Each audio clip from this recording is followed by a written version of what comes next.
Hello everyone and welcome to NS online education.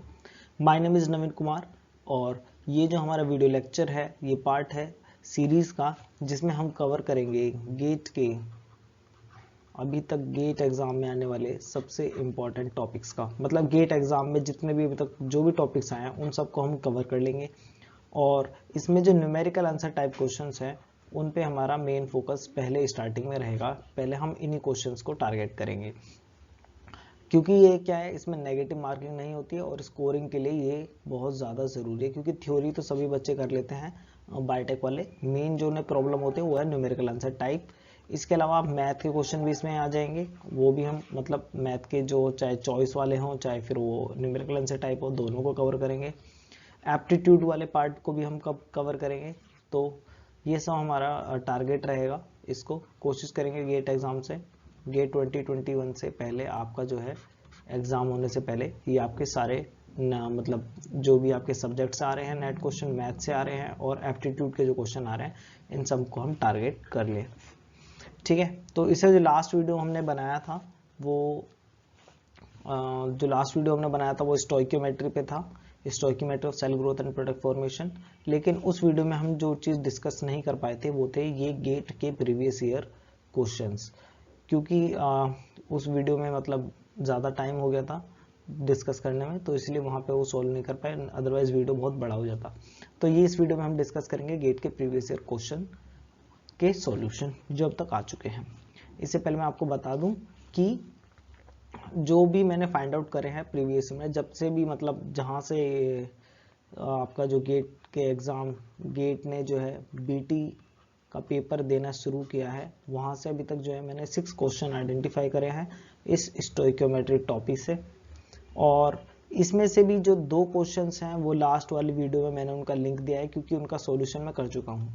आपको मैं बता दूं कि 2019 एंड 2020 ये जो 2 पेपर हैं गेट के, इनमें जो भी आपके न्यूमेरिकल आंसर टाइप क्वेश्चन आए हैं उनका सॉल्यूशन मैंने पहले से ही मेरे चैनल पर अपलोडेड है, आप वहां पे जाकर के इसको देख सकते हैं। कोशिश कीजिएगा कि आप प्लेलिस्ट से देखें क्योंकि प्लेलिस्ट से क्या होता है कि आपको सारी वीडियो एक के बाद एक देखने के लिए मिल जाएंगी और इसका लिंक आपको डिस्क्रिप्शन में मिल जाएगा इस वीडियो के। तो 2 क्वेश्चन का लिंक मैंने इससे जस्ट जो प्रीवियस वीडियो है उसमें मैंने दे दिया है। बच गए हैं इसमें 4 न्यूमेरिकल्स जो कि बाकी हैं, उनको हम इस वीडियो लेक्चर में सॉल्व करेंगे। तो चलिए जल्दी से स्टार्ट कर। ये एक रिवीजन स्लाइड है जो कि हमने लास्ट टाइम पे मतलब जो लास्ट वीडियो है उसमें देखा था। ये general equation for aerobic cell growth, जिसमें ये आपका कार्बन सोर्स, ये नाइट्रोजन सोर्स, ये ड्राई बायोमास कंपोजिशन, ये प्रोडक्ट, ये ऑक्सीजन को शो कर रहा है, ये कार्बन डाइऑक्साइड को, ये वाटर को। जहाँ पर ए बी सी डी और ये क्या है, ये आपके हैं स्टोइकियोमेट्रिक कोफिशिएंट। ये जो भाई साहब है ये आपको बता रहे हैं कि ये एलिमेंटल बैलेंस है। ये याद करने की जरूरत नहीं है, बस ये समझना जरूरी है कि आखिर ये निकाला कैसे गया है क्योंकि उसी से ही क्वेश्चन सॉल्व होगा। ठीक है, ये आपका रेस्पिरेटरी क्वेश्चन जहाँ पे बताया है moles of carbon dioxide produce divide by moles of oxygen consume. ये जो है आपको याद करना पड़ेगा, ये तो याद रहना ही चाहिए। ठीक है, उसका फॉर्मूला क्या है, डी बाई ए, जहां पर ये डी और ये ए, डी क्या रिप्रेजेंट कर रहा है, डी रिप्रेजेंट कर रहा है आपका CO2 के कितने मोल्स हैं, कितना मतलब CO2 प्रोड्यूस हुआ है, और ए बता रहा है कि कितने ऑक्सीजन के मोलिक्यूल कंज्यूम हुए हैं। ये क्यों जरूरी है रेस्पिरेटरी क्वेश्चन, ये लास्ट वीडियो में बताया है, क्योंकि आपको जितने आपके पास अननोन होते हैं उतने ही आपके पास इक्वेशंस होनी चाहिए सॉल्यूशन फाइंड आउट करने के लिए, इसीलिए वहीं पे ये रेस्पिरेटरी क्वेश्चन काम आता है फिफ्थ इक्वेशन। कई बार क्वेश्चन में पहले से दिया होता है। ठीक है, तो चलिए मुद्दे पे आते हैं। मुद्दा है GATE 2018 section B question number 49 for 2 marks question. तो ये क्वेश्चन गेट में आया था 2018 में आप लोगों की बत्तख बनाने के लिए, लेकिन अब हम इस क्वेश्चन की बत्तख बनाएंगे। चलिए, तो yeast convert glucose to ethanol and carbon dioxide by glycolysis as per the following reaction दी हुई है। C6H12O6 gives you 2C2H5OH plus 2CO2. Assuming complete conversion, the amount of ethanol produced in gram from 200 gram of glucose is dash and answer should be up to 2 decimal places. तो ये सब information इन्होंने हमें दी है। देखिए मैं कहूँगा video को 2x पे देख लेना, मतलब थोड़ा सा स्पीड बढ़ा लेना ताकि जल्दी वीडियो खत्म हो जाए, क्योंकि मुझे लग रहा है वीडियो थोड़ा लंबा हो जाएगा, सॉल्यूशन में थोड़ा टाइम लगता है लिखने में, तो इसलिए थोड़ा सा स्पीड बढ़ा लीजिएगा, इससे आपको हेल्प मिलेगी। मैं भी जो है जब प्रिपरेशन करता था तो 2x पे ही देखता था, ठीक है। ओके, नेक्स्ट चीज है कि वो पूछना चाह रहा है the amount of ethanol produce in, तो कितना इथेनॉल बना है और 200 ग्राम ग्लूकोज के कंजम्पशन से, और उसके लिए रेफरेंस के लिए उसने हमें ये इक्वेशन दे दी है कि भाई इस इक्वेशन को देखो और मुझे बता दो कि कितना बन रहा है। सबसे पहला काम जो हम करते हैं हमेशा वो होता है कि हमें चेक करना होता है कि आखिर ये रिएक्शन बैलेंस है नहीं है, क्योंकि इसके ऊपर काम करने से पहले हमें पता होना चाहिए कि ये बैलेंस्ड है। तो देखिए बैलेंस कैसे है, चेक कर लेते हैं। तो इसके पास कितने कार्बन है, ग्लूकोज के पास 6 कार्बन है, तो जितने कार्बन इधर हैं उतने ही यहाँ पे भी होने चाहिए राइट साइड में। तो कैसे निकालेंगे, देखिए इथेनॉल के अंदर लोग कलर चेंज कर लेते हैं, अच्छा लगता है इसे देख के, मतलब मुझे अच्छा लगता है कलर चेंज हो जाता है, तो आपका पता नहीं। तो इसके अंदर देखिए कितने कार्बन है, 2 कार्बन, लेकिन मॉलिक्यूल कितने हैं, 2, तो 2 × 2 that will be equals to 4, ये लीजिए।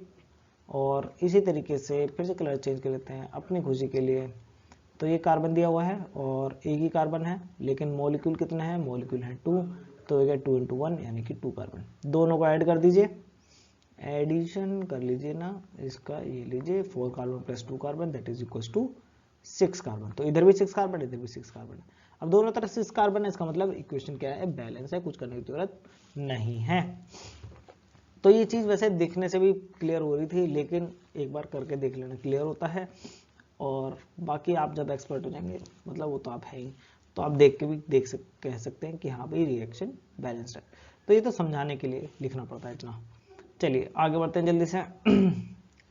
अब हमें बताना है इसका सॉल्यूशन। तो सॉल्यूशन के लिए देखिए क्वेश्चन कुछ चिल्ला चिल्ला के हमसे कहना चाह रहा है। देखिए वो क्या क्या चिल्ला के कहना चाह रहा है। वो पहली चीज तो ये, जहाँ कुछ नहीं वहाँ 1 लिख लेते हैं, ठीक है। तो ये कहना चाह रही है क्वेश्चन की 1 मोल ऑफ ग्लूकोज, ये आपका ग्लूकोज है, ये आपको पता ही है ये ग्लूकोज है, दे रहा है 2 मोल ऑफ इथेनॉल, ये आपका इथेनॉल है, ठीक है। ये 1 2 का मतलब क्या है, ये स्टोइकोमेट्रिक कोएफिशिएंट क्या है, ये तो बता रहे हैं भी कितने मोल हैं, ठीक है। तो हमने वही लिखा है कि आखिर कितने मोल बन रहे हैं। तो ये कह रहा है 1 mole of glucose gives you 2 mole of ethanol, ये कहना चाह रहा है। अब हमें क्या करना है, 1 मोल से अगर 2 मोल इथेनॉल मिल रहे हैं तो 200 ग्राम से कितना इथेनॉल मिलेगा।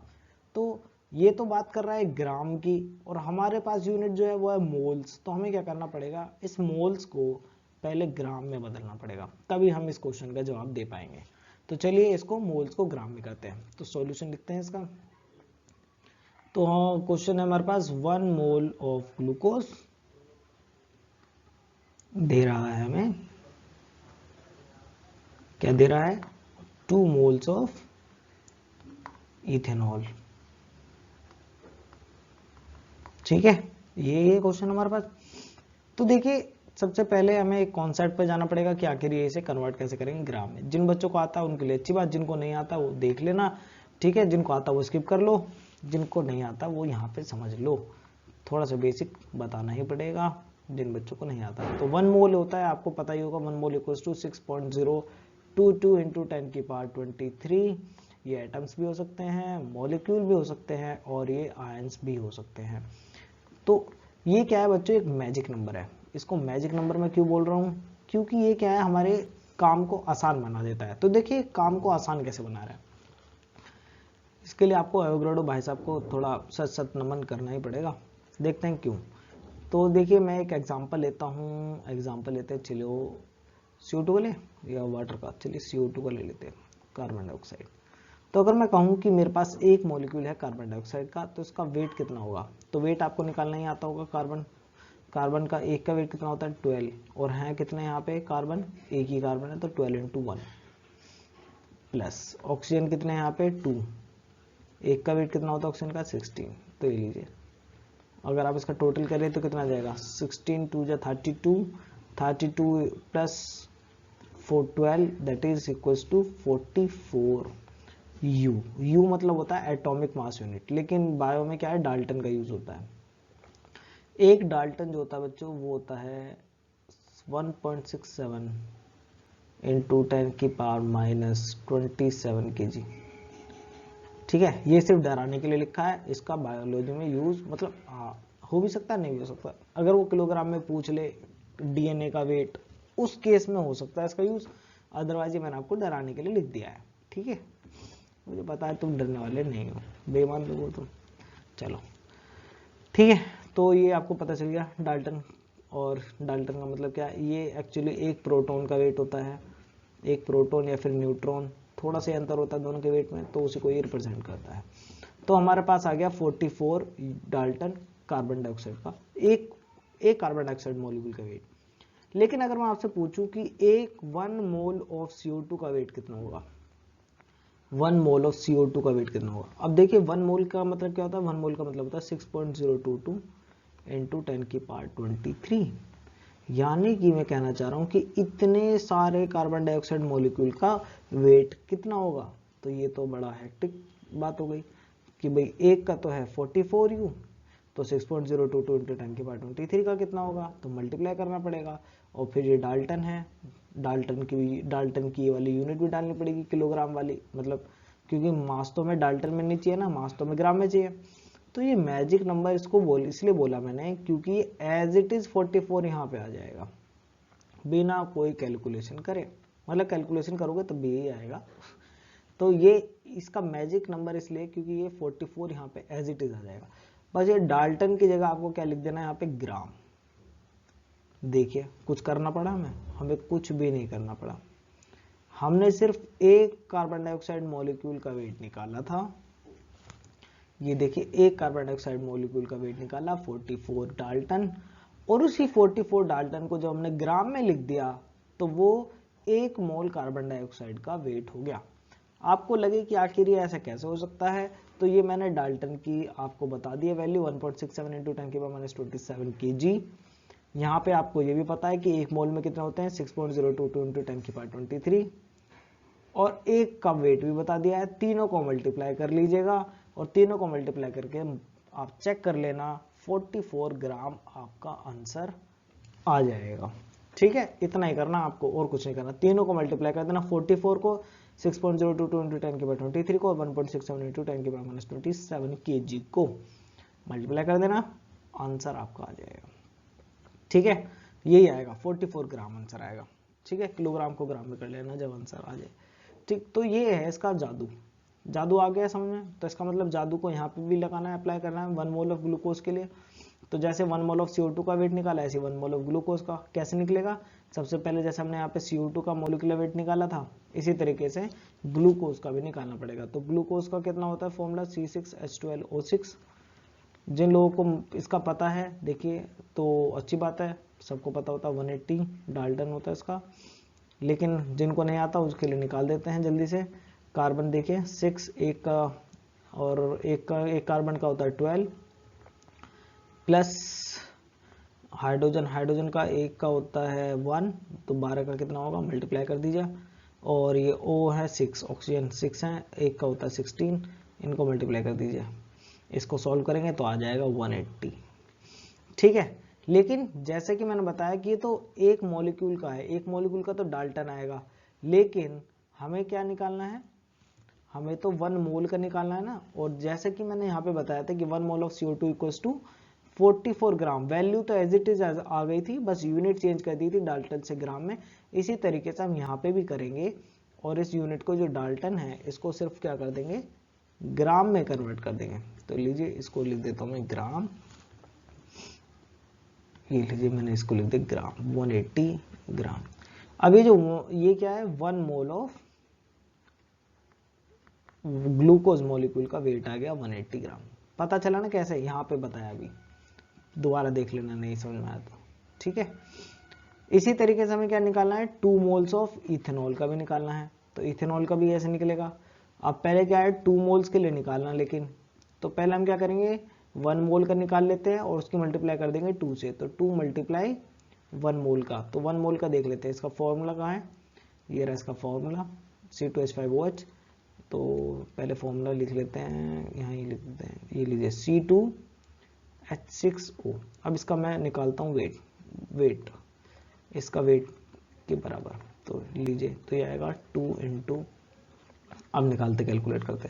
तो कार्बन कितने हैं, 2 हैं, एक का कितना होता है 12 प्लस, हाइड्रोजन कितने हैं 6, एक का कितना होता है 1 प्लस, ऑक्सीजन कितने हैं 1, होता कितना है एक का 16, तो इनको प्लस कर दीजिए तो कितना आएगा 2 इंटू, तो देख लीजिए 12 2 जा 24, 24 प्लस 6 30, 30 प्लस 16 ये आ गया आपका 44, ओ सॉरी 30 प्लस 16 और ये हो गया 46 हो गया, सॉरी ये आ गया आपका 46, और इसको मल्टीप्लाई कर देना तो ये आ जाएगा आपका तो 92U आ जाएगा, ठीक है, 2 0 12 2 4 8 9, तो ये आ गया आपका 92U। क्लियर हो गया इतना, ठीक है।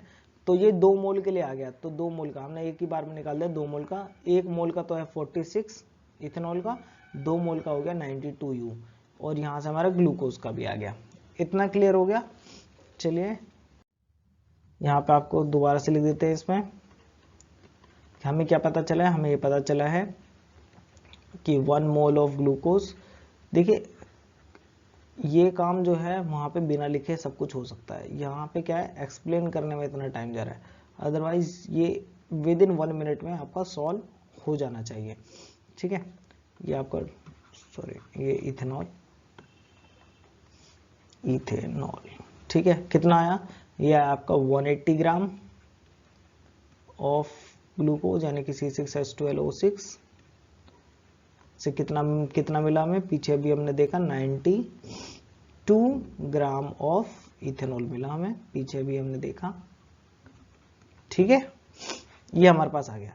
तो अगर हमारे पास 180 ग्राम में 92 ग्राम इथेनॉल मिल रहा है तो सिंपल सी बात है, हमें निकालना है 200 ग्राम ऑफ ग्लूकोज से कितना मिलेगा, ये तो हमें कैलकुलेट करना है। तो सिंपल सी बात है, तो सबसे पहले हम क्या करेंगे, 1 ग्राम का निकालेंगे। 1 ग्राम का कैसे निकलेगा, 92 डिवाइडेड बाय 180, ऐसे तो निकालोगे, ठीक है। ये क्या बता रहा है, ये आपको बता रहा है 1 ग्राम ऑफ ग्लूकोज से कितना इथेनॉल बन रहा है, 1 ग्राम ऑफ ग्लूकोज से कितना इथेनॉल बन रहा है, ये आपको बता रहा है। लेकिन हमें किसका निकालना है, हमें निकालना है 200 ग्राम का। तो कैसे निकालेंगे, 200, जब आपको 1 ग्राम से कितना इथेनॉल बन रहा है ये पता चल गया, तो सिर्फ 200 ग्राम ग्लूकोज से मल्टीप्लाई कर देंगे तो हमें 200 ग्राम ग्लूकोज से कितना मिल रहा है ये पता चल जाएगा, ठीक है। अब बारी आएगी कैल्सी की, वैसे चाहे तो खुद से भी कर सकते हैं, मर्जी है, मैं तो कैल्सी यूज करूंगा क्योंकि रोकने वाला मुझे कोई भी नहीं है, तो भैया कुछ भी कर लो। तो ये लीजिए 20, जो आ गया 102.222, आंसर आया 102.222, लेकिन उन्होंने बोला है कितने डेसिमल प्लेसेस तक, 2 डेसिमल प्लेसेस तक, तो इसको उसका राउंड ऑफ भी करेंगे तो भी कितना आएगा 1022। तो this is your final answer, that is 1022, ठीक है। ऑनलाइन जाके चेक कर लेना, नेट पे डालना गेट 2018 आंसर की, और वहाँ पे साइट मिल जाएगी आपको IIT की, वहाँ से आप आंसर की डाउनलोड करके चेक कर लेना, और मेरी तरफ से तो ये ओके है, ठीक है। तो चलिए नेक्स्ट क्वेश्चन सॉल्व करते हैं। ये आ गया आपका next question, GATE 2017 question number 46 for 2 marks. देखिए ये भी 2 मार्क्स का क्वेश्चन है स्टोइकोमेट्रिक से। If the chemical composition of the protein in an organism is CH1.5, O0.3, N0.3, S0.4, the mass percentage of carbon in the protein is dash। तो हमें क्या करना है, मास परसेंट निकालना है कार्बन का। तो चलिए सॉल्व कर लेते हैं इसको। देखिए परसेंटेज, सिंपल क्या कह रहा है, परसेंटेज निकालने के लिए बोल रहा है, तो ये तो सबसे इजी क्वेश्चन है, वीडियो देखने की भी जरूरत नहीं है, तो आप चाहें तो इसे स्किप कर सकते हैं, जिन्हें देखना है वो देख लीजिए कैसे सॉल्व होगा। सिंपल परसेंटेज निकालना है, जैसा आपको पता है मार्क्स अपॉन टोटल मार्क्स, वैसे ही करना है। तो हमें ऊपर क्या रखेंगे, मास ऑफ कार्बन, क्योंकि उसने किसका निकालने के लिए बोला था, मास परसेंटेज ऑफ कार्बन, तो कार्बन को ऊपर रख दीजिए, divided by total mass of protein, यही तो काम करना है, ठीक है, इतना ही कैलकुलेट करना है। तो चलिए कैलकुलेट कर लेते हैं। सबसे पहले इसको मैं फॉर्मूले को यहाँ लिख लेता हूँ बड़ा बड़ा, 1.5 O0.3 N0.3 एस 0.004। तो सबसे पहले देखते हैं कार्बन। तो ये कार्बन तो अकेला ही है और एक कार्बन का मास कितना होता है 12 डाल्टन, यहाँ पे दिया भी हुआ है तो ऊपर आ जाएगा सिर्फ 12 डिवाइडेड बाय। अब नीचे की बारी आ गई। नीचे की बारी में देखते हैं क्या मिलता है। तो नीचे की बारी में है आपका टोटल मास। टोटल मास में सबका निकालना पड़ेगा। तो सबसे पहले निकालेंगे कार्बन का निकालेंगे। तो कार्बन का आपको पता ही है 12 और कितने आइटम है 12 के मतलब कार्बन के एक है प्लस। अगला क्या है हाइड्रोजन। हाइड्रोजन के कितने हैं 1.5 तो 1.5 आइटम है और एक का कितना होता है 1 प्लस। ऑक्सीजन के भी ऐसे निकालेंगे। ऑक्सीजन कितने हैं 0.3 आइटम है, एक का कितना होता है 16 प्लस। नाइट्रोजन के कितने हैं 0.3, एक का कितना होता है 14 प्लस। सल्फर के कितने हैं 0.004 और एक का कितना होता है 32। ठीक है, क्लियर, सिंपल, इजी। तो अब बारी आ जाती है कैलकुलेशन की। तो कैलकुलेशन में तो आप लोग माहिर हैं तो भैया अपना कैलकुलेशन कर लेना। मैं तो कैलसी से करूँगा, इतना टाइम मेरे पास नहीं है। तो 0.3 इंटू 16 प्लस, अरे क्या हो गया इसे, हाँ 0.3 इंटू 14 प्लस 0.004 इंटू 32, नीचे आ गया आपका 22.628, 12 से डिवाइड भी कर लेते हैं साथ में। आंसर आ गया 53.03। ठीक है, कैलकुलेशन एक बार चेक कर लेना, मैं भी एक बार देख लेता हूँ दोबारा से। 12 1.5 0.3 1.16 0.3 14 0.4 32। ठीक है, तो आंसर आपका ये आ गया 53.03। ये मल्टीप्लाई में 100 भी करा है उससे आएगा ये, तो इतना परसेंट। तो देख सकते हैं कार्बन अप्रोक्स मोर देन 50% क्या है आपका कार्बन है। ठीक है, तो किसी भी सेल के अंदर मोर देन 50% जो है आपका प्रोटीन, ये जो प्रोटीन है इसके अंदर मोर देन 50% क्या है कार्बन है। तो ये था इसका सॉल्यूशन। चलिए अगले क्वेश्चन पे बढ़ते हैं। सो gate 2017 question number 54 for 2 marks. During anaerobic growth, an organism converts glucose into biomass, ethanol, acetaldehyde, glycerol. Every mole of carbon present in glucose get distributed among the product as follows. तो यहाँ पे इन्होंने equation दिया हुआ है and पूछा क्या है फाइंड आउट करने के लिए। So they are asking from 1800 gram of glucose fed to the organism, the ethanol produced in gram is. So उन्होंने यहाँ पे पूछा है कि कितना इथेनॉल प्रोड्यूस होगा 1800 ग्राम ग्लूकोज से, जैसा भी पीछे एक क्वेश्चन अटेम्प्ट किया था बिल्कुल उसी की तरह ही है। बट यहाँ पे एक ट्विस्ट है, यहाँ पे एक ट्रिकी थिंग ये है कि यहाँ पे जो इक्वेशन गिवन है, ये जो आप इक्वेशन देख रहे हैं ये उस इक्वेशन से अलग है जो हमें पहले दी गई थी। आप इसमें ध्यान से देखें तो आपको पता चलेगा 1 देन ब्रैकेट में है कार्बन मोल पी, और यहाँ पे पी क्या रिप्रेजेंट कर रहा है, यहाँ पे आपका पी रिप्रेजेंट कर रहा है ग्लूकोज को, ग्लूकोज। एंड यहाँ पर जैसे कि आप देख सकते हैं इथेनॉल क्या है आपका आर है, ग्लूकोज आपका पी है, और बाकी चीज़ों से हमें कोई मतलब नहीं होना चाहिए बायोमास और एसिटाइलडिहाइड, जस्ट बिकॉज क्योंकि हमें यहाँ पे फाइंड आउट करना है कि इथेनॉल ग्लूकोज से इथेनॉल कितना प्रोड्यूस हो रहा है, ये हमारा टारगेट है। इन्हीं दो चीजों पे हमें फोकस करना है, इथेनॉल।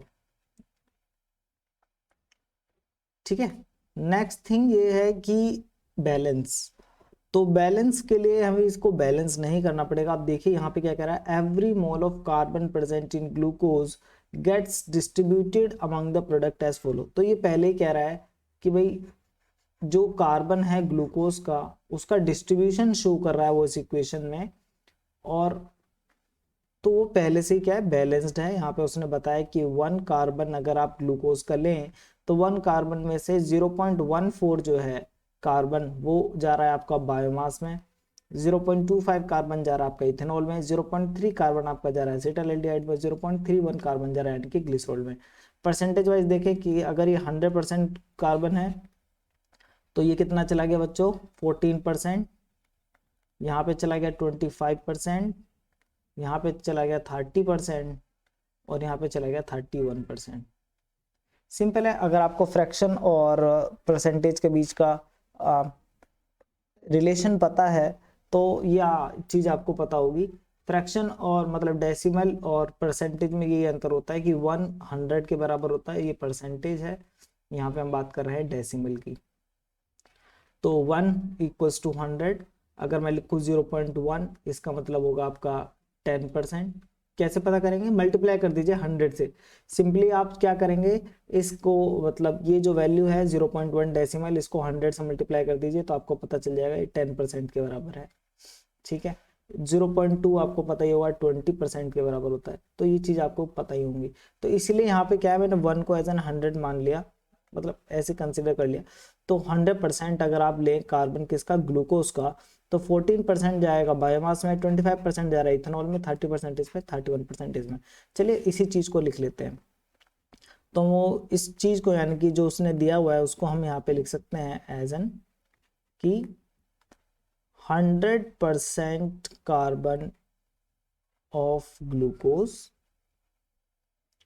से कितना बन रहा है, उससे बन रहा है आपका 25% कार्बन ऑफ इथेनॉल। इतना ही पहुंच रहा है वहां तक। ठीक है, लेकिन इससे बात नहीं बनेगी, हमें क्या है, हमें मोल पे पहुंचना पड़ेगा। पहले वाला आपका क्वेश्चन अगर याद हो तो हमने मोल के कॉन्सेप्ट से करा था। मोल को हमने किस में कर लिया था, वेट में कन्वर्ट कर लिया था, और उस वेट से हमने फाइंड आउट कर लिया था भाई कितना प्रोडक्शन होगा। ठीक है, बट यहाँ पे क्या है, अभी परसेंटेज है, परसेंटेज कह लीजिए या फ्रैक्शन कह लीजिए, दोनों एक ही बात है। तो हम चलिए बेसिक से शुरू करते हैं ताकि आप लोगों को कंफ्यूजन ना हो। सॉरी फॉर दैट कॉल, मैं इसको एरोप्लेन मोड पे ही लगाता हूँ, ये लीजिए। हाँ ओके, तो वापस आते हैं। देखिए तो कैसे सॉल्व करेंगे, तो देखिए वो कह रहा है कि 1 कार्बन मोल ऑफ ग्लूकोज। धीरे धीरे समझेंगे इस क्वेश्चन को, ये थोड़ा ट्रिकी क्वेश्चन है, तो ज़्यादा जिनको समझ में आ रहा है कि वो क्या पूछना चाह रहा है वो अच्छी बात है, जिनको नहीं आ रहा है वो थोड़ा फोकस करें यहाँ पे कि आखिर वो क्या पूछना चाह रहा है। ज़्यादा मतलब धीरे धीरे समझ में आएगा, एकदम से क्वेश्चन समझ में नहीं आएगा। जैसे जैसे सॉल्व करेंगे वैसे वैसे आपको क्लियर होगा कि आखिर ये क्या है। तो इससे मिल रहा है 0.25 mole carbon, 0.25 carbon mole of ethanol. ठीक है, और राइटिंग के लिए फिर से क्षमा प्रार्थी, आपको तो पता ही है राइटिंग का क्या करना है यार, इससे डिजिटल पेन से ना थोड़ा ये दिक्कत आती है राइटिंग की। ओके, सो 1 कार्बन मोल ग्लूकोज से 0.25 कार्बन मोल आपका क्या मिल रहा है, आपको इथेनॉल मिल रहा है। ठीक है, नेक्स्ट थिंग पे देखते हैं, थोड़ा कलर चेंज कर ले, अच्छा लगता है एज यू नो। ओके, हाँ तो अब हमें क्या करना है कि ये बताया हुआ कि 1 कार्बन मोल ऑफ ग्लूकोज। अब इसको आगे सॉल्व करने से पहले एक चीज को समझते हैं। चलिए उस चीज को समझते हैं, उसके लिए उसको लिखना पड़ेगा। तो चलिए लिखते हैं, यहाँ पर ये बना दिया मैंने, ये सांप, और आप इसको जो भी कह सकते हैं जो आपको अच्छे लगे। चलिए देखिए, तो देखिए एक carbon 1 mole of glucose, glucose कितना होता है C6H12O6, ये आपका ग्लूकोज है। ठीक है, तो अगर मैं कहूं कि ये एक मॉलिक्यूल है ग्लूकोज का, एक मॉलिक्यूल में कितने कार्बन है, तो आपका जवाब आएगा एक मॉलिक्यूल में 6 कार्बन है। अगर एक ग्लूकोज के मॉलिक्यूल में 6 कार्बन हैं तो ध्यान से सुनिएगा, तो 1 मोल ऑफ ग्लूकोज में कितने कार्बन होंगे, सिंपल सी बात है 6 मोल ऑफ कार्बन होने चाहिए, नहीं होने चाहिए। आ रहा है बात समझ में? ठीक है, क्लियर हो रहा है? ठीक है, आपको पता है ये जो वैल्यू है 0.14, ये क्या रिप्रेजेंट करती है कि कितना मोल, मोल या फिर मॉलिक्यूल। तो हम मोल लेके चलेंगे क्योंकि हमें वेट फाइंड आउट करना है। ठीक है, दोनों ही चीजें, मोल भी बता सकते हो, कितना मॉलिक्यूल है वो भी बता सकते हैं, लेकिन मोल ही एक अच्छा टर्म रहता है। मोल एक अच्छा टर्म क्यों रहता है, क्योंकि कभी आपने सुना है 0.31 मॉलिक्यूल ऑफ ग्लिसरॉल, क्या पॉसिबल है 0.31 मॉलिक्यूल ऑफ ग्लिसरॉल? नहीं पॉसिबल है, इसीलिए हम क्या है इसको मोल ही मानते हैं। मोल तो पॉसिबल है 0.31, लेकिन मॉलिक्यूल आधा हो जाए या 31% हो जाए मॉलिक्यूल का, ये क्या पॉसिबल है? क्या 31% पार्ट हो सकता है किसी मॉलिक्यूल का? नहीं, मॉलिक्यूल तो पूरा ही होगा ना, CO2 तो पूरा ही बनेगा ना, इसका 30% क्या होता है? नहीं हो सकता ना। लेकिन मोल हो सकता है कि 0.31 मोल, क्योंकि मोल में तो आपको पता ही है 6.02 × 10⁻23 मॉलिक्यूल्स होते हैं, तो वो पॉसिबल है। ठीक है, तो 1 मोल ऑफ ग्लूकोज में कितने कार्बन है? 6 मोल ऑफ कार्बन है। और एज इसी तरीके से हाइड्रोजन कितनी है? 12 मोल ऑफ हाइड्रोजन है। तो इस तरीके से समझिए। इसी तरीके से आगे देखें, 1 मोल ऑफ इथेनॉल, इथेनॉल का आपको पता ही है फॉर्मूला क्या होता है? C2H6O, C2H5OH होता है, दोनों हाइड्रोजन को एक साथ लिख दिया, 6 हो गया। अब इसी में भी यही क्वेश्चन उठता है कि अगर एक मॉलिक्यूल ऑफ इथेनॉल में 2 कार्बन है तो 1 मोल इथेनॉल में कितने कार्बन होंगे? तो आप कहेंगे 2 मोल ऑफ कार्बन। यही होगा आपका जवाब। ठीक है, अब वापिस आइए यहाँ पर क्या है? 1 कार्बन, ये लीजिए, हाँ 1 कार्बन मोल ऑफ ग्लूकोज। लेकिन आपको यहाँ पे क्या पता चला है कि 1 मोल ग्लूकोज बनाने के लिए कितने कार्बन चाहिए बच्चों? 6 मोल ऑफ कार्बन चाहिए अगर आपको 1 मोल ग्लूकोज का बनाना है। लेकिन यहाँ पर हमारे पास 6 मोल कार्बन नहीं प्रेजेंट है, यहाँ पे हमारे कितना प्रेजेंट है बच्चों? 1 carbon mole of glucose he present है, ओ सॉरी 1 कार्बन मोल ही प्रेजेंट है ग्लूकोज के लिए। और रिक्वायरमेंट कितनी होती है? 6 मोल की जरूरत पड़ती है एक वो बनाने के लिए। तो मैं क्या करूंगा, तो हमें यहां से ये 6 मोल ऑफ कार्बन, वापिस से मैं पेन ले लेता हूं, थोड़ा कलर चेंज कर लेंगे। ठीक है, एक सेकेंड जस्ट। ओके, हाँ, तो अब क्या करेंगे, मैं यहां से फाइंड आउट करूंगा कि अगर 6 मोल कार्बन जो हैं, बात सेम ही है, चाहे 1 मोल में 6 कार्बन हो, मैं ये भी तो कह सकता हूं कि 6 मोल कार्बन से क्या बनेगा? 1 मोल ग्लूकोज बनेगा। अगर 6 मोल कार्बन से 1 मोल ग्लूकोज बनेगा, ध्यान से सुनिएगा, अगर 6 मोल कार्बन से 1 मोल ग्लूकोज बनेगा तो 1 मोल कार्बन से कितना ग्लूकोज बना सकते हैं? तो 1 मोल कार्बन से बना सकते हैं आप 1/6 mole of glucose, 1/6 mole of glucose. ठीक है, पीछे थोड़ा गाने बज रहे हैं आसपास में ठीक है, सॉरी फॉर दैट, थोड़ा एंजॉयमेंट चलता रहता है यार। ठीक है, तो क्लियर हुई बात कि 6 मोल कार्बन से अगर 1 मोल ग्लूकोज बनेगा तो एक मोल कार्बन से कितना ग्लूकोज बना सकते हैं? तो 1/6 हो जाएगा। ठीक है, और यहां पर भी कितना दिया हुआ उन्होंने बच्चों? 1 मोल कार्बन ही दिया है। तो 1 मोल कार्बन से कितना ग्लूकोज बना? अभी हमने फाइंड आउट किया यहाँ पे कि 1/6 मोल ऑफ ग्लूकोज बना। तो मैं इसको यहाँ पे लिख देता हूँ कि यहाँ पर जो ग्लूकोज बन रहा है वो है 1/6 मोल ऑफ ग्लूकोज। ऊपर तो कार्बन था, अब हमने देखे कार्बन को किस में कन्वर्ट कर लिया है? अपने ग्लूकोज मॉलिक्यूल में। ठीक है, पहले उसने एटम दिया था, एटम को मैंने मॉलिक्यूल में ले आया हूं। अब मॉलिक्यूल से जो मोल है उसको वेट में कन्वर्ट करेंगे इसके बाद। ठीक है, पहले इधर भी कन्वर्ट कर लेते हैं इथेनॉल को। चलिए इथेनॉल के लिए भी सेम कॉन्सेप्ट लगाएंगे कि अगर 1 मोल इथेनॉल जो है उसमें 2 मोल ऑफ कार्बन होते हैं, तो हम ये भी तो कह सकते हैं कि 2 मोल कार्बन चाहिए 1 मोल इथेनॉल बनाने के लिए।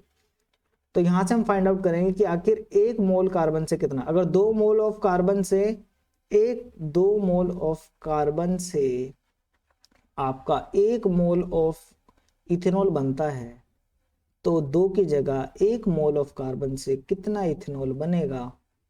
तो आपका आंसर आना चाहिए कि सर 1/2 मोल ऑफ इथेनॉल।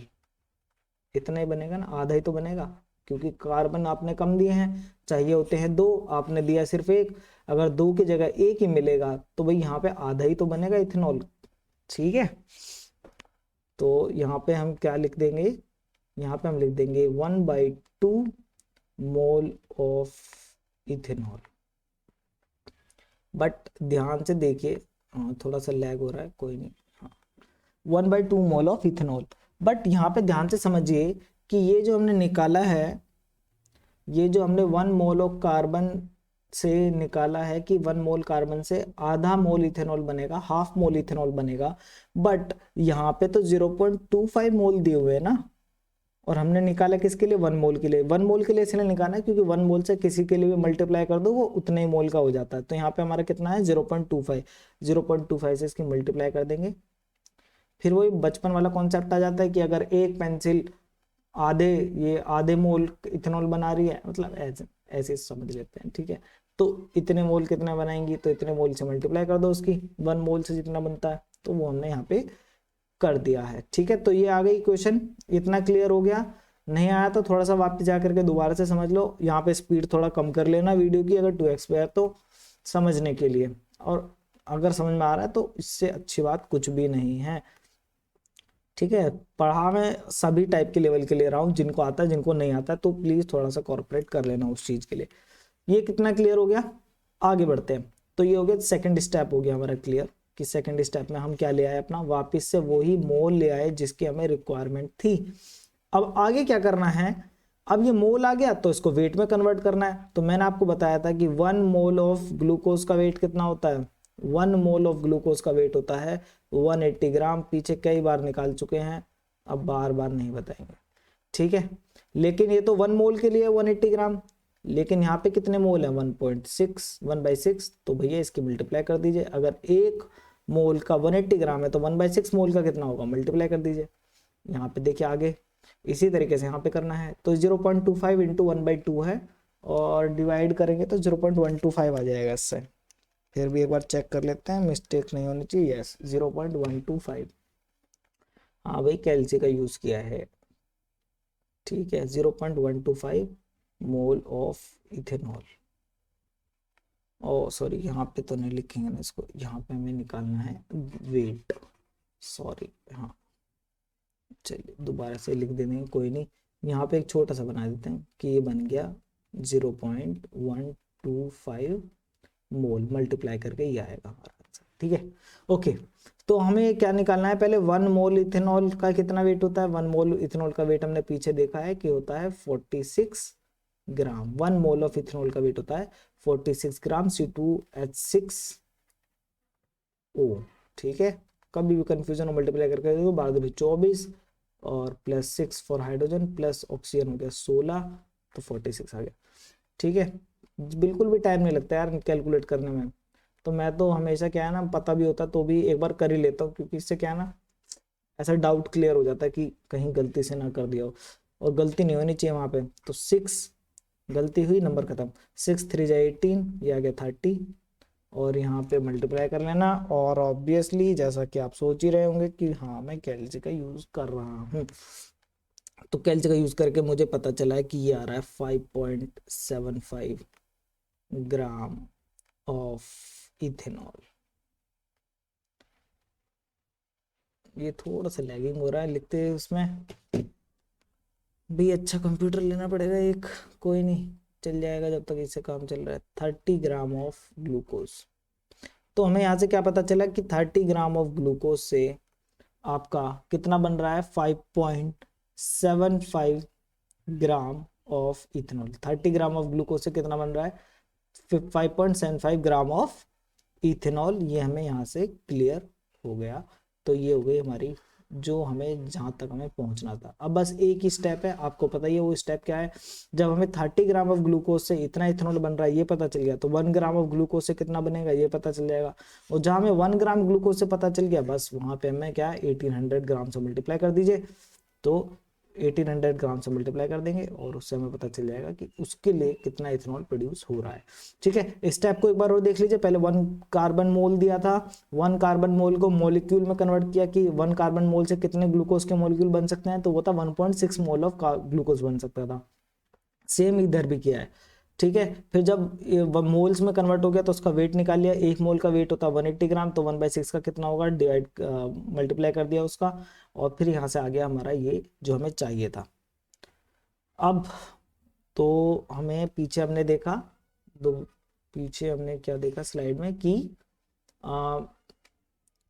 दोबारा देख लेते हैं 30 ग्राम से 5.75, तो 30 ग्राम ऑफ ग्लूकोज यहाँ पे अच्छा चल रहा है, अच्छा, एक स्लाइड पे थोड़ा ज़्यादा कंटेंट हो गया ना राइटिंग का, तो थोड़ा बेचारा घबरा गया कि कितना पढ़ाओगे। कोई नहीं, डर सभी को लगता है, गला सबका सूखता भाई। माउंटेन ड्यू पी लो यार, कोई नहीं, सर्दी और क्या है, ऊपर चले जाओगे और कुछ नहीं। 30 ग्राम of glucose gives you 5.75 gram of ethanol. अब हमें simple last step, 1800 gram of glucose से कितना बनेगा।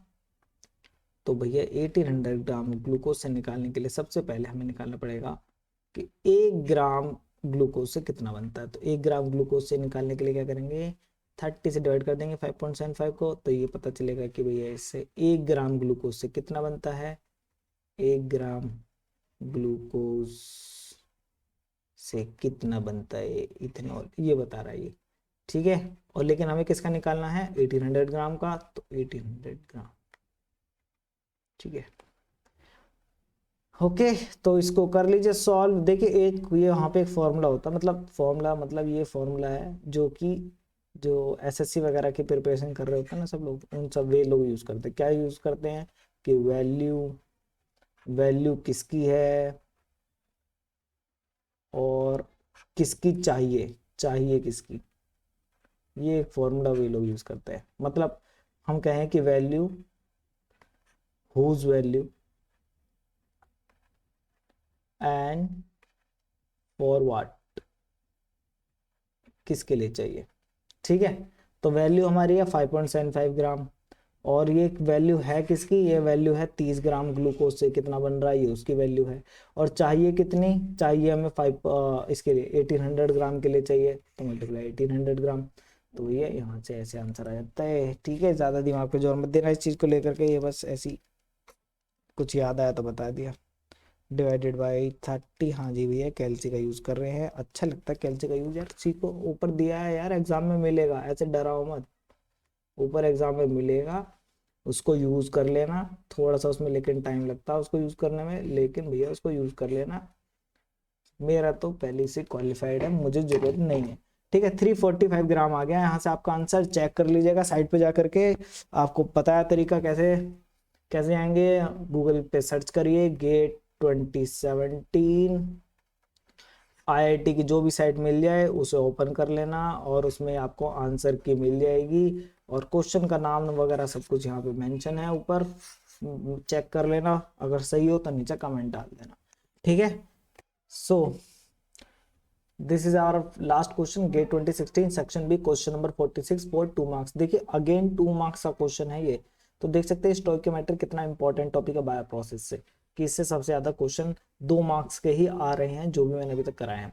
सो देखिए क्वेश्चन क्या कह रहा था, empirical formula for biomass of an unknown organism is CH1.8 O0.5 N0.2 to grow this organism ethanol C2H5OH and ammonia are used as carbon and nitrogen sources respectively. Assume no product formation other than biomass. To produce 1 mole of biomass from 1 mole of ethanol, the number of moles of oxygen required will be. So that is the question. तो जल्दी से important चीज highlight कर देता हूँ। Important चीज ये है कि भाई देखो प्रोडक्ट नहीं बन रहा है, ये क्वेश्चन में मेंशन किया हुआ है। दूसरा इंपॉर्टेंट चीज भाई इथेनॉल यूज हुआ है एज एन सबस्ट्रेट, C2H5OH, और अमोनिया भी यूज हुआ है, ठीक है, नाइट्रोजन सोर्स की तरह। तो ये 2 चीजें हो गई। और उसने बायोमास की कंपोजिशन दी हुई है कि बायोमास जो बन रहा है उसकी कंपोजिशन क्या है, CH1.8, और यहाँ पे दिया है कि 1 मोल ऑफ बायोमास बन रहा है, 1 मोल ऑफ इथेनॉल, कितना आपका मोल्स ऑफ ऑक्सीजन लगेंगे, ये वो पूछना चाह रहा है, ठीक है। तो ये देखिए एक ऐसा क्वेश्चन है जिसमें आपका जो मैंने प्रीवियस ईयर मतलब जो भी लास्ट वीडियो बनाया है उसमें स्टोइकोमेट्री का जो कॉन्सेप्ट एक्सप्लेन किया है वो यहाँ पे पूरा का पूरा यूटिलाइज होगा, ठीक है। तो इसलिए ये क्या है इंपॉर्टेंट क्वेश्चन हो जाता है, इससे आपका वो जो हमने पढ़ाया था वो क्लियर होगा। तो देखिए यहाँ पे क्या है कि सबसे पहले हमें लिखना पड़ेगा एक जनरल इक्वेशन, ठीक है, जो कि आपको उस वीडियो में दिखाई हुई थी कैसी होती है जनरल इक्वेशन, और इस वीडियो के स्टार्टिंग में भी शो किया है, ठीक है। तो जनरल इक्वेशन को यहाँ पे लिखना पड़ेगा कि क्या क्या लग रहा है, सबस्ट्रेट कौन लग रहा है, अमोनिया, नाइट्रोजन सोर्स, कार्बन क्या लग रहा है, और क्या क्या बन रहा है। तो देखिए सबसे पहले सबस्ट्रेट है हमारे पास C2H5OH, C2H5OH, OH। So this is our substrate ethanol, plus और क्या लगा हमारा, अमोनिया लगा है। अमोनिया क्या है, NH4, NH4, तो ये हो गया अमोनिया। और भी कुछ लगा है जी हाँ, ऑक्सीजन। तब ऑक्सीजन नहीं देंगे तो कैसे होगा काम, तब वही उसी के तो मोल्स फाइंड आउट करने हैं ऑक्सीजन के, और यही तो वो पूछ रहा है, तो इसलिए यानी कि एरोबिक है। ठीक है, दूसरा क्या बनेगा, इससे बायोमास बनेगा सबसे पहले, तो CH1.8, ऑक्सीजन कितना बच्चों 0.5, नाइट्रोजन कितना है 0.2। ठीक है, गंदी राइटिंग के लिए क्षमा प्रार्थी। ठीक है, प्लस और क्या बनेगा बच्चों, देखिए ऑक्सीजन अगर लिया है ये ऑक्सीजन, तो कार्बन डाइऑक्साइड तो बनाना पड़ेगा ना भाई, बिना CO2 कैसे काम चलेगा, तो प्लस CO2 प्लस। और क्या मिलेगा बच्चों, वाटर को तो आप भूलिए, प्रोडक्ट नहीं बनेगा बट ये तो बनेंगे ना, CO2 वाटर, ये कहाँ जाएंगे। ठीक है, इतना क्लियर हुआ। अब आगे देखते हैं। तो सबसे पहले आपको, जैसे मैंने लास्ट मतलब वीडियो में बताया था, स्टोइकियोमेट्रिक कोफिशिएंट आपको पढ़ाए थे। तो स्टोइकियोमेट्रिक कोफिशिएंट क्या होते हैं, स्टोइकियोमेट्रिक कोफिशिएंट होगा आपका A B C D ये आपके 5, वैसे F भी होता है, वो प्रोडक्ट के लिए होता है, प्रोडक्ट हमारा है नहीं यहाँ पे। तो ये हमारे क्या है, स्टोइकियोमेट्रिक कोफिशिएंट है। तो देखिए इनको इनकी जगह पे लिख देते हैं, oxygen A, ammonia B, biomass C, carbon dioxide D, water E। ये क्या बता रहे हैं कि आखिर इनके कितने मोल यूटिलाइज, क्योंकि बैलेंस इक्वेशन तो है नहीं, आप देख सकते हैं यहाँ पे 2 कार्बन है और यहाँ पे कितना, यहाँ पे 1 ही कार्बन है और 1 कार्बन, ये हो गया 2, तो मतलब कार्बन तो वैसे बैलेंस है ठीक है, बट नाइट्रोजन देखिए, नाइट्रोजन यहाँ पे 1 है और यहाँ पे 0.2 है, तो नाइट्रोजन यहाँ पे बैलेंस नहीं है। तो इस चीज के लिए क्या है कि हमें इसको बैलेंस करना है इस इक्वेशन को, इसीलिए क्या है, स्टोइकियोमेट्रिक कोफिशिएंट हमने लिखे हैं, जो कि हमें बता रहे हैं कि ये बी कितने भी मोल हो सकते हैं, हमें नहीं पता आखिर अमोनिया के कितने मोल हैं, ऑक्सीजन के कितने मोल हैं, बायोमास कितना मोल में प्रोड्यूस हो रहा है, कार्बन कितने डाइऑक्साइड कितने मोल में प्रोड्यूस हो रही है, वाटर कितने मोल में प्रोड्यूस हो रहा है, ये हमें नहीं पता है, और ये कितने उसमें कंज्यूम हो रहे हैं, ये सारी चीजें। ठीक है, लेकिन इसको 1 मान के चलते हैं, जो सबस्ट्रेट होता है उसको 1 ही मान करके चलते हैं, और फिर देखते हैं कि बाकियों में कितना ट्रांसफर हो रहा है। ठीक है, इतना क्लियर हुआ। तो ये हमारे स्टोइकियोमेट्रिक कोफिशिएंट है। तो देखिए 5 हैं स्टोइकियोमेट्रिक कोफिशिएंट, ABCDE, ये कितने हैं 5 है। बट इक्वेशंस कितनी बना सकते हैं हम, इक्वेशंस एलिमेंटल बैलेंस की इक्वेशन उतनी बनते हैं जितने आपके पास एलिमेंट होते हैं। एलिमेंट जैसे कि कार्बन 1, हाइड्रोजन 2, ऑक्सीजन 3 और नाइट्रोजन 4। इसके अलावा कोई एलिमेंट दिख रहा है CHO और N के अलावा, जी नहीं, पूरी इक्वेशन में कोई एलिमेंट नहीं है। तो यानी कि 4 है हमारे पास एलिमेंट। एलिमेंट कितने हैं, एलिमेंट है हमारे 4। तो अगर 4 एलिमेंट है तो इक्वेशन भी कितनी बनेंगी 4, लेकिन चाहिए कितनी होती है, देखिए आपने अगर मैथ पढ़ी होगी तो आपको पता होगा, जितने अननोन होते हैं उतनी ही इक्वेशंस बननी चाहिए उनकी वैल्यू फाइंड आउट करने के लिए। तो equation should be equals to number of unknown, but यहाँ पे देख सकते हैं इक्वेशन 4 है, अननोन 5 है, एक कम है, तो इसका मतलब ये क्वेश्चन सॉल्व नहीं हो सकता। सॉल्व नहीं हो सकता ये नहीं है, बात यह है कि हमने इंफॉर्मेशन को ध्यान से नहीं देखा। जी हाँ, मैंने इंफॉर्मेशन को ध्यान से नहीं देखा। चलिए तो देख लेते हैं क्या कह रही है information, 1 mole of biomass from 1 mole of ethanol. तो ये क्वेश्चन पहले से मेंशन कर रहा है कि to produced 1 mole of biomass, 1 mole of biomass बनाना है, तो यानी कि यहाँ पर जो बायोमास है वो क्या है, उसकी वैल्यू क्या है 1। ठीक है, ये बायोमास ही तो है। ठीक है, हाँ ये अजीबोगरीब बनी है, ठीक है ये दोबारा से बनाएंगे 1। सो ये हो गया 1 आपका बायोमास, ये बायोमास ही तो है ये बायोमास। ठीक है, 2x पे कर लिया करो यार वीडियो। ठीक है, तो ये हो गया बायोमास। तो ये कितना बन रहा है 1 मोल, यहाँ पे मेंशन है क्वेश्चन में। और दूसरा जिन्होंने क्या मेंशन किया है कि 1 मोल ऑफ इथेनॉल, तो ये तो हमने 1 पहले से रखा हुआ है, उसकी कोई प्रॉब्लम ही नहीं। ठीक है, तो इसका मतलब हमें ये पता चला है कि जो C की वैल्यू है वो क्या है 1 है। तो यहाँ से क्या हुआ, एक स्टोइकियोमेट्रिक C जो है वो कम हो गया, तो इसको हटा देते हैं, जहाँ कुछ नहीं है 1 तो अपने आप से 1 मान लीजिए। ठीक है, तो इससे क्या हुआ, एक स्टोइकियोमेट्रिक कोफिशिएंट खत्म हो गया हमारा और उसकी जगह पे आ गया 1, क्योंकि C की वैल्यू उसने क्वेश्चन में पहले ही बता दिया है कि 1 मोल ऑफ बायोमास बन रहा है।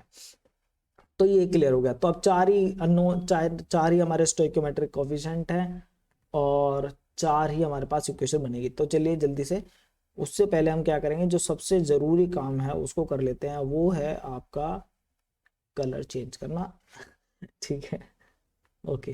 तो चलिए यहाँ पे करते हैं अब हम एलिमेंटल बैलेंस, एलिमेंटल बैलेंस करते हैं। ठीक है, थोड़ा सा डिजाइन। तो सबसे पहले हम एलिमेंटल बैलेंस करेंगे कार्बन का। तो देखिए कार्बन के यहाँ पे कितने हैं, 2 हैं। एक मॉलिक्यूल के अंदर कार्बन के कितने आइटम है, 2। और मॉलिक्यूल कितने हैं बच्चों, 1। तो 2 × 1, एक बार लिख के दिखाया तो फिर बिना लिखे, 2 × 1। ठीक है, और यहाँ पे कार्बन है नहीं, यहाँ पे कार्बन है नहीं है, यहाँ पे कार्बन है, हाँ है, कितना है 1.8। So equals to 1.8 × 1। ये क्यों किया है, ओ सॉरी 1.8 कह रहा हूँ मैं, आई एम सॉरी, गलती हो जाती है कभी कभी, गुस्सा मत करो। ठीक है, कार्बन सॉरी यहाँ पे कितना है 1 है, तो 1 कार्बन, और मॉलिक्यूल कितने हैं 1, तो 1 × 1। और कहाँ है कार्बन, यहाँ पे है। कार्बन डाइऑक्साइड में कितने कार्बन है, एक मॉलिक्यूल के अंदर एक है, और मॉलिक्यूल का नंबर कितना है डी, तो डी × 1। सो डी × 1। क्लियर हुआ कैसे कर रहे हैं। हाइड्रोजन के लिए देखते हैं। हाइड्रोजन देखो यहाँ पे इथेनॉल के अंदर कितने हैं, यहाँ पे देखो 5 ये रहे और एक ये रहा, हाइड्रोजन 1, तो 5 + 1 6 हो गया हाइड्रोजन। तो 6 हाइड्रोजन। मॉलिक्यूल कितने हैं 1, तो 6 × 1 6 इक्वल्स टू, और सॉरी अमोनिया भी तो है अभी, अमोनिया में से नहीं लोगे क्या हाइड्रोजन, क्या ऐसी बात कर रहे हो यार तुम। चलो अमोनिया में देखो, अमोनिया के पास कितने हाइड्रोजन है 4, और मॉलिक्यूल का नंबर कितना है बी, तो बी × 4 कितना हो जाएगा 4b। अब ऑक्सीजन में तो है ही नहीं हाइड्रोजन, होता ही नहीं है। आगे देखिए बायोमास, फिर बायोमास के लिए इक्वल्स टू साइन, क्योंकि वो दूसरी तरफ आ गया है। यहाँ पे कितने हैं 1.8 हाइड्रोजन है, और मॉलिक्यूल का नंबर कितना है 1 है, तो 1.8 × 1 दैट विल गिव यू 1.8। फिर आएगा CO2 में है नहीं, बचा वाटर। वाटर के अंदर कितना हाइड्रोजन है 2, मॉलिक्यूल कितने हैं E, तो 2 × E दैट इज 2E। फिर अगला एलिमेंट आएगा ऑक्सीजन। ऑक्सीजन देखिए कितने हैं, ऑक्सीजन है बच्चों यहाँ पे 1 ऑक्सीजन है इसके अंदर, इथेनॉल के अंदर ये रही, तो 1 ही मॉलिक्यूल है। अमोनिया के अंदर तो है ही नहीं। फिर बचा ऑक्सीजन। ऑक्सीजन के अंदर आप देख सकते हैं 2 हैं एक मॉलिक्यूल के अंदर, मॉलिक्यूल का नंबर है A, तो 2 × A that will give you 2A equals to. फिर आगे देखिए बायोमास। बायोमास के अंदर कितना है 0.5 ऑक्सीजन है, और मॉलिक्यूल सिर्फ 1 ही है, तो 0.5 × 1। ठीक है, प्लस कार्बन डाइऑक्साइड में देखिए कितने हैं 2 हैं, और मॉलिक्यूल का नंबर है D, तो 2D, तो 2D। फिर देखिए वाटर के अंदर आ जाइए। वाटर के अंदर एक ऑक्सीजन है, लेकिन नंबर ऑफ मॉलिक्यूल कितने हैं E, तो 1 × E that is E। Clear हो गया। ठीक है, गलतियां हो जाती हैं तो इसलिए बड़े ध्यान से करेंगे, मैं भी बहुत ध्यान से कर रहा हूँ। नाइट्रोजन देखिए, नाइट्रोजन यहाँ पे एक ही है, और मॉलिक्यूल कितने हैं B, तो B, B × 1 B। क्योंकि यहाँ गलती होते ही पूरी इक्वेशन का आंसर बदल जाएगा और बहुत ड्रास्टिक चेंज आ जाएगा। यहाँ पे नाइट्रोजन 0.2 है, मॉलिक्यूल कितने 1, 0.2 × 1 0.2। ठीक है, बाकी और कहीं दिख रहा है नाइट्रोजन, कहीं पे दिख ही नहीं रहा है, तो ये यहीं तक ही है। तो ये हो गई आपकी 4 इक्वेशन बन के तैयार हो गई। अब बहुत जरूरी काम जो कि सबसे इंपॉर्टेंट है, यह है जी हाँ कलर चेंज करना। तो नाइट्रोजन, तो देखिए ये वाली तो पहले से ही सॉल्व है, B = 0.2, तो क्या ऐसे सॉल्व करने की जरूरत नहीं है। फिर इसको सॉल्व कर लेते हैं, ये वाली जो C वाली है, ये कार्बन वाली, तो इसको सॉल्व कर लेते हैं। तो देखिए कितना है 2 × 1 2, 1 × 1 1 प्लस D, ये एक मिनट या प्लस D, तो यहाँ से D की वैल्यू कितनी आ जाएगी 2 - 1 दैट इज 1, तो ये आ गई D की वैल्यू। तो 2 इक्वेशन तो सॉल्व हो गई। अब यहाँ पे क्या करेंगे, ये जो हाइड्रोजन है उसके अंदर डाल देते हैं इसकी वैल्यू, तो देखते हैं हाइड्रोजन के अंदर कितना आएगा 6 + 4B। B की वैल्यू देखिए यहाँ पे कितने हैं 0.2 अभी निकाली है, 0.2 इक्वल्स टू 1.8 + 2E। तो यहाँ से क्या होगा E की वैल्यू आ जाएगी। तो आप जल्दी से बच्चों, भोले बच्चों, बेईमान बच्चों, E की वैल्यू निकाल लो। तो जी हाँ मैं यूज़ करूँगा कैल्सी का, क्योंकि मेरे पास अवेलेबल है। आपके पास नहीं है तो भाई एग्जाम में मिलता है, वहाँ से देख लेना, /2 दैट इज 2.5। तो E की वैल्यू आ गई 2.5। बच्चों एग्जाम में जो है क्रॉस चेक जरूर कर लेना, नहीं तो सारी मेहनत जो है वो एकदम बेकार चली जाएगी, क्योंकि इतनी मेहनत से क्वेश्चन सॉल्व करोगे आंसर आएगा नहीं, तो मेहनत वेस्ट हो जाएगी। तो E की वैल्यू आ गई 2.5। ठीक है, अब ऑक्सीजन, मैं तो सबसे पहले ये क्वेश्चन ढूंढता हूँ ये कहाँ है, इन्हीं को सॉल्व करता हूँ क्योंकि इसमें नेगेटिव मार्किंग नहीं है और इजीली सॉल्व हो जाते हैं। ओ सॉरी, ये हाँ यहाँ पे थे हम, कंट्रोल ई में यूज कर रहा था जी हाँ। ओके, तो 2 इंटू ए की वैल्यू हमें निकालनी है, इक्वल्स टू 0.5 प्लस डी। देखिए डी की वैल्यू कितनी है, डी की वैल्यू अभी फाइंड आउट करिए, डी की वैल्यू है 1, ठीक है, प्लस ई। तो यहाँ से ई की वैल्यू, ओ सॉरी ई की वैल्यू तो हमारे पास है ना, हाँ, अगेन 2.5। तो यही है हमारा फाइनल, क्योंकि यहाँ से हमें क्या निकालना है, ए की वैल्यू निकालनी है और ए की वैल्यू यहाँ से आ जाएगी और ये हमारा मकसद था, क्योंकि ए के कितने मोल लग रहे हैं यहाँ पे, ए ऑक्सीजन को रिप्रेजेंट कर रहा था, तो नंबर ऑफ मोल्स को रिप्रेजेंट कर रहा था ऑक्सीजन के, और यही हमें फाइंड आउट करना है, ठीक है। तो फाइनल स्टेप, तो कैलकुलेशन कर लीजिए जल्दी से, हो सकता है आपने मेरे से पहले कर लिया हो, ठीक है, तो मुझे तो थोड़ा टाइम लगेगा। ये हो गया इंटू -1 कर दिया, डिवाइडेड बाई 2 कर दिया, एंड आंसर इज 2। तो इसका फाइनल आंसर आ गया बच्चों 2, यानी कि 2 मोल लगेंगे ऑक्सीजन के, यानी कि यहाँ पे आंसर लिख दिया मैंने 2। So this is our final answer A, जो कि क्या बता रहा है, नंबर ऑफ ऑक्सीजन के मॉलिक्यूल्स बता रहा है कि कितने लगेंगे, और सिर्फ मोल्स बता रहा है ऑक्सीजन के कितने लगेंगे to produce 1 mole of biomass from 1 mole of ethanol. तो देखिए सारे कॉन्सेप्ट इसमें इस्तेमाल हो गए क्वेश्चन के अंदर, ठीक है, वेट और मोल को वेट में करना और वेट से फिर मास निकालना जो रिक्वायर्ड है, वो आपको पीछे वाले क्वेश्चन में मैंने एक्सप्लेन कर दिया है।